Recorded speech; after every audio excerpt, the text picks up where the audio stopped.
10 užduotis ir mūsų pasitinka žodis imtis, nereikia jo išsigąsti, tai yra tik tais 3 skaičių grupė. Na ir tie 3 skaičiai yra A, 4 ir C.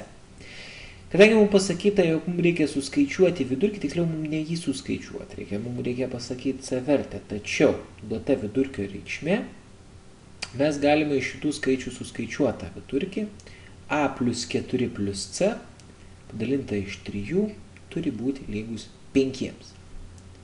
Abi pusės galime padauginti iš 3, tokiu būdu išvengiame trupmenų, gauname, kad šita suma yra lygi 15, perkeliam 4 į kitą pusę ir mes žinome, jog A plus C yra lygus 11.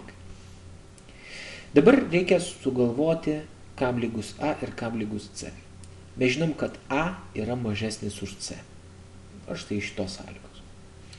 Kadangi A yra mažesnis už C, tačiau jis yra natūralus, jis negali būti neigiamas, jis gali būti lygus, pavyzdžiui, 1.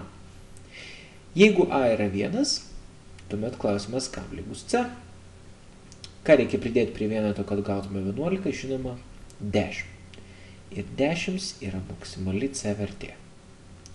Na, atskirais atvejais 0 yra laikomas natūraliuoju skaičiumi, tuomet C vertė būtų lygi 11.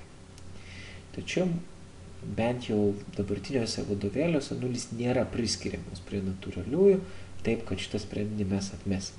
Atsakymas 10.